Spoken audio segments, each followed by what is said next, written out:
नमस्कार, बहुत स्वागत है आपका। आपके साथ मैं हूं ज्योत्सना पाटनी। नमस्कार, मैं हुसैन रिजवी। सुबह के 9 बजे हैं और हम आपके लिए लेकर आए हैं सुबह 9 बजे की 9 बड़ी खबर। आज इस बुलेटिन में आपको दिखाएंगे किसान संगठनों के देशव्यापी चक्का जाम को देखते हुए कहां-कहां क्या-क्या सुरक्षा के इंतजाम है।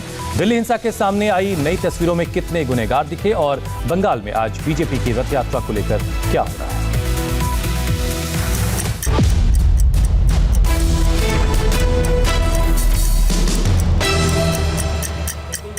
9 बजे की खबरों में सबसे पहले किसान संगठनों का चक्का जाम। ट्रैक्टर मार्च के बाद किसानों का दूसरा आह्वान है, जिसमें हिंसा की आशंका को देखते हुए सुरक्षा के कड़े इंतजाम किए गए। आज 3 घंटे का जाम, हिंसा भड़कने की आशंका, सुरक्षा के सख्त इंतजाम। सुरक्षा एजेंसियों की आशंका की बड़ी वजह है गणतंत्र दिवस के दिन दिल्ली में हुई हिंसा। उस हिंसा के गुनहगारों की तलाश अभी पूरी नहीं हुई है, लेकिन किसान संगठनों के नए आह्वान के बाद आशंका के काले बादल वैसे ही मंडरा रहे हैं। संयुक्त किसान मोर्चा द्वारा पूरे देश में आज दोपहर 12 बजे से 3 बजे तक चक्का जाम करने का आह्वान किया गया है, जिसको देखते हुए दिल्ली के तमाम बॉर्डर जहां पर किसान पिछले 2 महीनों से प्रदर्शन कर रहे हैं, वहां की सिक्योरिटी को कड़ा कर दिया गया है। इस वक्त हम गाजीपुर में मौजूद हैं और आप यहां पर देखेंगे तकरीबन 16 लेयर की बैरिकेडिंग यहां पर की गई है, कटीली तारें यहां पर लगाई गई है। साथ ही दिल्ली पुलिस के साथ साथ पैरामिलिट्री फोर्सेस के जवानों को भी दिल्ली के उन सभी बॉर्डर, चाहे वो गाजीपुर बॉर्डर हो, सिंघू बॉर्डर हो या टीकरी बॉर्डर हो, वहां पर इसी तरीके की बैरिकेडिंग की गई है। देश भर में यह चक्का जाम दोपहर 12 बजे से 3 बजे तक होगा। इस दौरान देश भर के हाईवेज पर किसान धरना देंगे, चक्का जाम करेंगे। ठीक 3 बजे प्रदर्शन में हिस्सा लेने वाले सभी लोग 1 मिनट के लिए अपनी गाड़ियों का हॉर्न बजाकर विरोध जताएंगे। इस दौरान स्कूल बस, एम्बुलेंस और बीमार लोगों की गाड़ियों को नहीं रोका जाएगा। ट्रैक्टर परेड से पहले किसान नेताओं ने भरोसा दिया कि मार्च शांतिपूर्ण होगा। इस बार भी संयुक्त किसान मोर्चा ने भरोसा दिलाया है कि जाम से किसी तरह की परेशानी नहीं होने दी जाएगी।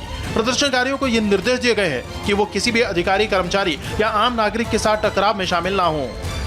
12 बजे से 3 बजे तक चक्का जाम की स्थिति रहेगी और उसके साथ साथ वहाँ लोग बैठेंगे। देखिए, चक्का जाम का उद्देश्य कोई किसी को अनावश्यक परेशान करना किसानों का उद्देश्य नहीं है।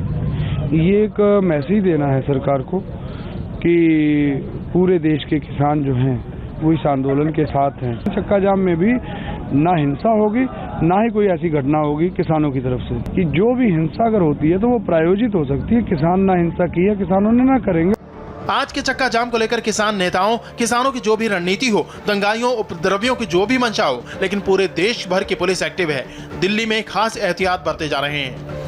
दिल्ली पुलिस कमिश्नर ने अपने टॉप ऑफिसर्स के साथ एक मीटिंग की है, जिसमें सुरक्षा इंतजामों पर चर्चा हुई। इसके अलावा दिल्ली मेट्रो के अधिकारियों से जरूरत पड़ने पर 12 मेट्रो स्टेशन बंद करने के लिए तैयार रहने को कहा गया है। इनमें राजीव चौक, केंद्रीय सचिवालय के मेट्रो स्टेशन भी शामिल हैं। चक्का जाम की कॉल न होने के बावजूद यूपी के नोएडा, गाजियाबाद और हरियाणा के फरीदाबाद, गुरुग्राम में भी पुलिस को हाई अलर्ट पर रखा गया है। दिल्ली की बॉर्डर्स पर किसानों का बड़ा जमावड़ा होने की वजह से गड़बड़ी की सबसे ज्यादा आशंका यहीं पर है। हालांकि किसान संगठनों ने दिल्ली, उत्तर प्रदेश और उत्तराखंड को चक्का जाम से अलग रखने का ऐलान किया, लेकिन दिक्कत भरोसे को लेकर।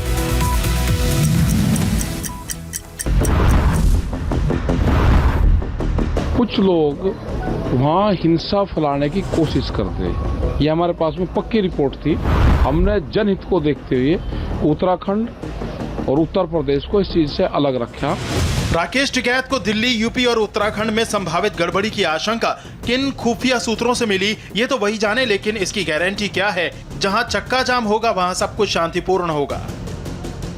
दिल्ली के तीनों बॉर्डर्स पर किसान वैसे ही जमा है, लिहाजा जोखिम तो दावे के बावजूद है। गाजीपुर, टीकरी और सिंघू बॉर्डर पर बैरिकेडिंग को इतना मजबूत कर दिया गया है कि कोई उपद्रवी घटनास्थल को क्रॉस कर दिल्ली में एंटर नहीं कर सकता। बैरिकेडिंग को 3 लेयर से अटूट बना दिया गया है। सिंघू बॉर्डर पर सबसे ज्यादा किसान आंदोलनकारियों का जमघट है। यहाँ पुलिस ने 5 लेयर की सिक्योरिटी की है। इस तरह के बैरिकेड पहले भी लगाए गए थे, लेकिन हमने तस्वीरों में देखा था कि किस तरह से किसान ट्रैक्टर का इस्तेमाल कर इस तरह के बैरिकेड को हटा देते थे। लेकिन अब की बार इस तरह के बैरिकेड को जोड़कर बीच में कंक्रीट भरा गया है और एक पक्की दीवार की तरह खड़ा किया गया है, जिसे सिर्फ तोड़ा ही जा सकता है। ट्रैक्टर के धक्के से या किसी बड़ी मशीन के धक्के से हिलाया नहीं जा सकता। पूरे जो बॉर्डर्स हैं, सेंसिटिव बॉर्डर्स हैं, वहाँ पे भारी पुलिस बल हमारे मौजूद हैं और पूरे सुरक्षा के इंतजाम वहाँ पे किया गया है ताकि कोई भी उपद्रवी दिल्ली के अंदर उपद्रव करने के लिए नहीं आ सके। और साथ में दिल्ली के अंदर डिस्ट्रिक्ट पुलिस को आगाह किया गया है कि वो जो भी सेंसिटिव पॉइंट्स हैं उसकी वहाँ पे पुलिस फोर्स की तैनाती करेंगे और नज़र बनाए रखेंगे और हालात के ऊपर हम लोग कॉन्स्टेंटली नज़र बनाए हुए हैं। चक्का जाम से पहले दिल्ली पुलिस का दावा है कि उसकी चौकसी में आज कोई परिंदा भी पर नहीं मार सकता। किसान आंदोलन और 3 कृषि कानूनों का मुद्दा संसद में भी गरमाया हुआ है।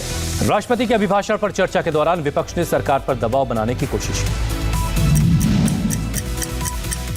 कानूनों को काले कानून भी जोर देकर कहा। किसान यूनियन से भी 2 महीने तक यही पूछता रहा कि कानून में काला क्या है, एक मुझे बताओ तो मैं उसको ठीक करने की कोशिश करूं। किसानों को मजबूर किया गया अपने न्याय और अधिकार के लिए संघर्ष करने के लिए। ये जो परिस्थिति बनी है उसकी जिम्मेवार हिंदुस्तान की सरकार है। और इसलिए मैं सभापति महोदय आपके माध्यम से कहना चाहता हूं, किसान आंदोलन के मुद्दे पर राज्यसभा में विरोधी दलों के तेवर सख्त हुए तो सरकार की तरफ से खुद कृषि मंत्री नरेंद्र सिंह तोमर ने मोर्चा संभाला।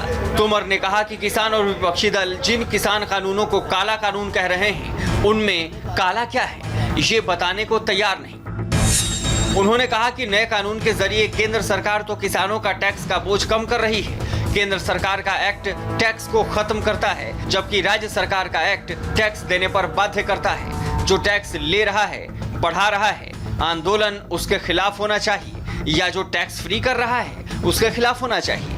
किसानों से सरकार ने 12 बार ससम्मान बुलाकर बातचीत की। संवेदनशीलता के साथ विचार किया गया लेकिन प्रावधान में कहां गलती है ये कोई नहीं बता रहा।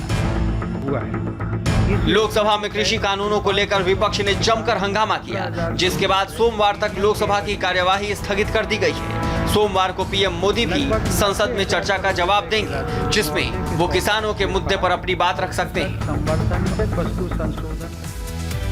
तो वहीं गणतंत्र दिवस पर हिंसा के मामले में 50 से ज्यादा नए आरोपियों के फोटोज शेयर किए गए हैं। इन आरोपियों को लाल किला और आईटीओ पर हुए बवाल के वीडियो से पहचाना गया। दिल्ली पुलिस ने लाल किला में दंगा करने वाले कुछ और दंगाइयों की तस्वीरें जारी की है। पुलिस ने कम से कम 20 नई फोटो शेयर की है। इसके अलावा आईटीओ पर हिंसा में शामिल लोगों को पहचानने के लिए 10 और फोटो जारी किए गए हैं। पिछली बार पुलिस ने जो फोटो रिलीज की थी उनमें से 8 की पहचान हो चुकी है और उन पर 50,000 से लेकर 1 लाख रुपए तक का इनाम रखा गया है।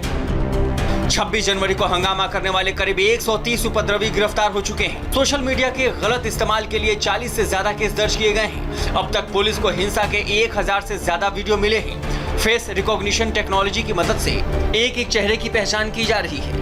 हमारी जो स्पेशल इन्वेस्टिगेशन टीम है वो जितने भी एविडेंस हमारे सामने आए हैं वीडियो फुटेजेस और मोबाइल अपलोड जो मोबाइल वीडियो फुटेजेस के माध्यम से पब्लिक के कोऑपरेशन से भी हमारे पास आए हैं।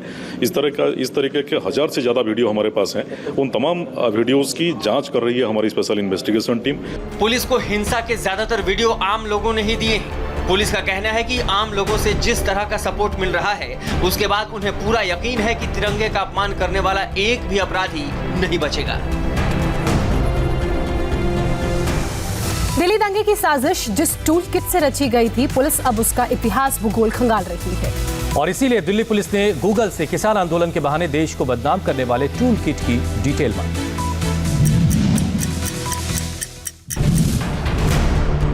दंगे की इंटरनेशनल साजिश को सुलझाने में जुटी दिल्ली पुलिस ने गूगल से उस आईपी एड्रेस और लोकेशन की जानकारी मांगी है जहां से पहली बार टूल किट को गूगल डॉक्स पर अपलोड किया गया था। आईपी एड्रेस और लोकेशन के जरिए उस शख्स को ढूंढने में मदद मिलेगी जिसने टूल किट को तैयार किया और गूगल डॉक्स पर अपलोड किया। टूल किट के अंदर दिए गए कुछ इंस्टाग्राम प्रोफाइल, ट्विटर अकाउंट और ईमेल आईडी भी थे। इसीलिए दिल्ली पुलिस इंस्टाग्राम से भी मामले को सुलझाने में मदद मांगने वाली है। जिस प्रोफाइल का टूल किट में जिक्र है उसका डोमेन आईडी भी गूगल से पूछा गया है। टूल किट का मसला लोकसभा में भी उठेगा। ग्रेटा थुनबर्ग टूल किट और भारत विरोधी इंटरनेशनल एजेंडे के मामले में भी लोकसभा पर चर्चा हो सकती है। बीजेपी सांसद जगदम्बिका पाल ने लोकसभा में नोटिस दिया है। शॉर्ट ड्यूरेशन डिस्कशन के नियम के तहत ये नोटिस दिया गया है। लोकसभा स्पीकर के नोटिस स्वीकार करने के बाद सोमवार की कार्रवाई के दौरान चर्चा कराई जा सकती है। उधर पश्चिम बंगाल में सियासी बवाल के बावजूद बीजेपी की परिवर्तन यात्रा शुरू हो रही है। बंगाल चुनाव की तारीखों का कभी भी ऐलान हो सकता है, लिहाजा दोनों पार्टियां अपनी पूरी ताकत लगा रही हैं। कभी बीजेपी ममता के सिपाहियों को तोड़ती है तो कभी ममता बीजेपी के सिपह सालार को अपने में मिलाने की कोशिश करती हैं। इसी लड़ाई को जीतने के लिए जेपी नड्डा कल रात ही कोलकाता पहुंच गए। पिछले 2-2.5 साल पहले गणतंत्र बचाओ यात्रा हमारा निकाला था हम लोगों ने, और वहाँ भी बार बार मीटिंग करने के बाद उसको टाला गया। इस बार भी जो प्रदेश भर में यात्रा निकलेगा तो सुप्रीम अथॉरिटी जो है उनसे परमिशन लेना है, उनको हमने लिखा है। वो फिर लोकल अथॉरिटी को क्यों कर रहे हैं? हम तो परमिशन मिलने के बाद सारा प्रोग्राम का लोकल अथॉरिटी को जानकारी देंगे कि कहाँ सभा, कहाँ यात्रा, कहाँ ठहराना होगा। लेकिन उन्होंने पहले से किया है और फिर दोबारा वो जानते हैं हम कोर्ट में जाएंगे, तो उन लोगों ने पहले जाकर कोर्ट में इसको बंद करने के लिए अपील की है। दोपहर 3:30 बजे नदिया के चतुर्मठ मैदान से राज्यव्यापी परिवर्तन यात्रा का शुभारंभ करेंगे। परिवर्तन यात्रा 5 चरणों में होगी और राज्य के सभी 294 विधानसभा क्षेत्रों से होकर गुजरेगी। ममता दीदी की टेंशन बहुत बढ़ने वाली है। एक मोर्चे पर बीजेपी के स्थानीय नेता रथ यात्रा निकाल रहे होंगे तो 7 फरवरी के दिन उसी समय दूसरे मोर्चे पर प्रधानमंत्री नरेंद्र मोदी बंगाल के हल्दिया में विकास का एजेंडा समझाएंगे। पीएम मोदी रानीचक हल्दिया NH41 के फ्लाईओवर का उद्घाटन करेंगे। ये फ्लाईओवर 4 लेन का होगा। इसके अलावा 1100 करोड़ से तैयार LPG टर्मिनल का उद्घाटन भी करेंगे। इस टर्मिनल से बंगाल के साथ साथ नॉर्थ ईस्ट के राज्यों को क्लीन एनर्जी मिल सकेगी। 348 kilometre Dobhi Durgapur gas pipeline का भी उद्घाटन करेंगे। पहले परिवर्तन यात्रा और उसके बाद पीएम मोदी। दीदी इसे लेकर अभी से टेंशन में है। कोलकाता में दीदी की रैली हो रही थी। रैली के बीच से कुछ महिलाओं ने अपनी मांग को लेकर आवाज उठानी शुरू कर दी। इस पर दीदी को गुस्सा आ गया। Don't disturb my meeting, very bad. বসান তো যারা আছেন এখানে তারা বসান, ওদের কোনো কাজ এখান থেকে হবে না।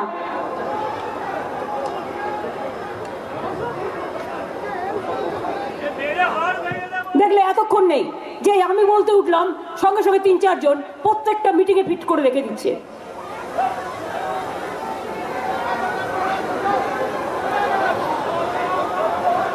आगे अपना बसुन तारपर आमी बोलबो। बंगाल में बीजेपी और टीएमसी में आर पार की जंग है। इसमें अब कोई शक नहीं कि बंगाल में विधानसभा चुनावों के लिए इस बार भीषण लोकतांत्रिक युद्ध होने वाला है। गैंगस्टर मुख्तार अंसारी को लेकर 2 राज्यों के बीच का झगड़ा अब सुप्रीम कोर्ट पहुंच गया है। उत्तर प्रदेश सरकार मुख्तार अंसारी को यूपी की जेल में लाना चाहती है, लेकिन पंजाब सरकार इसके लिए तैयार नहीं। सुप्रीम कोर्ट में पंजाब और यूपी सरकार की याचिकाओं के बाद यूपी के डॉन मुख्तार अंसारी पर लड़ाई दिलचस्प हो गई है। यूपी सरकार ने मुख्तार अंसारी की कस्टडी के लिए सुप्रीम कोर्ट में याचिका दायर की है, लेकिन पंजाब सरकार ने एफिडेविट दायर कर कहा है कि मुख्तार अंसारी बीमार है, इसलिए उसे फिलहाल यूपी नहीं भेजा जा सकता। पंजाब यूपी की तरफ से सुप्रीम कोर्ट में दाखिल हलफनामे में कहा गया है कि मुख्तार अंसारी की सेहत ठीक नहीं है। Ansari high blood pressure, diabetes, depression, पीठ दर्द और त्वचा की एलर्जी से पीड़ित है। पंजाब सरकार डॉक्टरों की राय के हिसाब से काम कर रही है। अंसारी को यूपी से दूर रखने के लिए कोई साजिश नहीं थी, इसलिए यूपी सरकार की रीट याचिका को खारिज की जाए। वहीं यूपी सरकार का कहना है कि राज्य में अंसारी के खिलाफ 14 गंभीर मुकदमे लंबित हैं। मुख्तार अंसारी की गैर मौजूदगी के कारण यूपी में मुकदमों की सुनवाई नहीं हो पा रही है, जबकि पंजाब सरकार ने एक छोटे अपराध के मामले में 2 साल से अपनी जेल में बंद रखा है। कांग्रेस की मानसिकता उजागर हो गई है। अगर कोई बीमारी है तो उसका इलाज केवल पंजाब में नहीं होता, उत्तर प्रदेश में भी होता है। अपराधी का साथ देना कांग्रेस का पुराना आचरण रहा है, उसके कारण से ऐसा किया है। और मुझे लगता है कि कोई भी अपराधी हो उसे अपराधी के भाव से देखना चाहिए। उसके पीछे कोई वोट बैंक का चश्मा लगा करके देखने का प्रयास नहीं करना चाहिए। बीजेपी विधायक अलका राय ने भी मांग की थी, प्रियंका गांधी वाड्रा से मांग की थी। उन्होंने मांग की थी, लेकिन कांग्रेस ने उसको ध्यान नहीं दिया है और इसकी कीमत उन्हें आने वाले समय में चुकानी पड़ेगी। आखिरी सवाल सर, 9 तारीख को एमपी एमएलए कोर्ट में हाजिर होने के लिए बोला है लखनऊ की अदालत ने, लेकिन मुख्तार फिलहाल आने के लिए राजी नहीं हो रहा है। तरह तरह के हथकंडे अपनाए जा रहे हैं। नहीं, हथकंडे अपनाएंगे तो जो माननीय न्यायालय को करना है न्यायालय करेगा, और जो सरकार को करना है वो पुलिस को करना है, कानून अपना काम करेगा। वो जो बीजेपी वाले हैं उनका दिमाग खराब है। अगर आप भी देखना चाहते हैं, जेल कोर्ट भी स्टेट गेस्ट नहीं होती, क्योंकि बीजेपी वालों को आदत पड़ गई है झूठ बोलने की, और हर चीज को जिस दिन भी सुप्रीम कोर्ट या कोर्ट का ऑर्डर आएगा एक दिन भी अंसारी जेल में नहीं रह सकता। हमारा काम जेल का है, सिर्फ कस्टोडियन है हम और कोर्ट के, और मेरा काम है कि कोर्ट के ऑर्डर को मानना। और वहाँ जो जेल में है तो मैं उनको बोलता हूँ कि ये यूपी की जेल नहीं है जहाँ अंदर बैठकर ऐश करता कोई हो, जो पंजाब की जेलें हैं। कभी उसको मौका मिला तो उसको पता चल जाएगा जेल रेस्ट हाउस होता है कि जेल होती है। पंजाब और यूपी की याचिका पर सुप्रीम कोर्ट 8 फरवरी को सुनवाई करेगा। 9 फरवरी को लखनऊ की एमपी एमएलए कोर्ट में मुख्तार की पेशी होनी है। जम्मू कश्मीर में करीब 1.5 साल बाद 4G इंटरनेट सर्विस बहाल कर दी गई है। जम्मू कश्मीर में आर्टिकल 370 के हटाए जाने के बाद 5 अगस्त 2019 से इंटरनेट सेवाएं बंद थीं, लेकिन अब इसे एक बार फिर से बहाल कर दिया। जम्मू कश्मीर प्रशासन ने इंटरनेट सर्विस को लेकर बड़ा फैसला लिया है और पूरे राज्य में एक बार फिर 4G मोबाइल इंटरनेट सर्विस बहाल कर दी है। जम्मू कश्मीर से आर्टिकल 370 हटाए जाने के बाद 5 अगस्त 2019 से इंटरनेट सेवा बंद कर दी गई थी। पिछले साल 25 जनवरी से 2G सर्विस बहाल कर दी गई थी। पिछले साल जम्मू कश्मीर के कम संवेदनशील इलाकों में ट्रायल बेसिस पर 4G सर्विस भी बहाल कर दी गई थी। जनजीवन को पूरी तरह से पटरी पर लाने के लिए अब 4G इंटरनेट सर्विस पूरी तरह बहाल कर दी गई है। सरकारी आदेश में यह भी कहा गया है कि जम्मू कश्मीर में प्रीपेड यूजर को भी वेरिफिकेशन के बाद मोबाइल इंटरनेट की सुविधा दी जा सकती है। मथुरा में मस्जिद विवाद पर आज लोकल कोर्ट का फैसला, अहम फैसला आने वाला है। विवाद कटरा के केशव टेम्पल के पास शाही ईदगाह मस्जिद को हटाने को लेकर।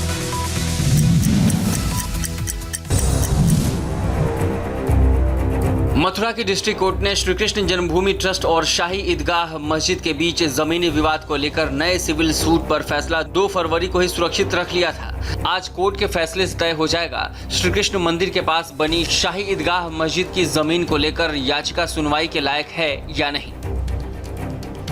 विवाद में बरसों की अदालती लड़ाई के बाद आज के फैसले से ये साफ हो जाएगा कि मस्जिद को हटाया जाएगा या फिर ढांचा यथावत बना रहेगा। मस्जिद की जमीन पर 8 पक्षों ने मंदिर की तरफ से दावेदारी पेश की है। इसमें एक पक्ष भगवान श्री कृष्ण विराजमान भी शामिल है। मंदिर पक्ष का दावा है कि मस्जिद की 13.7 एकड़ की जमीन श्री कृष्ण जन्मभूमि ट्रस्ट की है। शाही ईदगाह कमेटी को ये जमीन 1968 में श्री कृष्ण जन्म स्थान सेवा संघ से समझौते के तहत मिली है। मंदिर पक्ष ने यह दावा किया है जब विवादित जमीन श्री कृष्ण जन्म स्थान सेवा संघ की थी ही नहीं तो वो समझौता ही गैर कानूनी है। इस मामले में जिला अदालत पहले ही विवाद के 4 प्रमुख पक्षों श्री कृष्ण जन्मस्थान सेवा संस्थान, श्री कृष्ण जन्मभूमि ट्रस्ट, शाही मस्जिद ईदगाह कमेटी और उत्तर प्रदेश सुन्नी सेंट्रल बोर्ड का पक्ष सुन चुकी है। और फिलहाल वक्त एक छोटे से ब्रेक का है। ब्रेक के बाद देखिए किसान नेता जगजीत धालीवाल को दिल्ली पुलिस ने क्यों जारी किया नोटिस।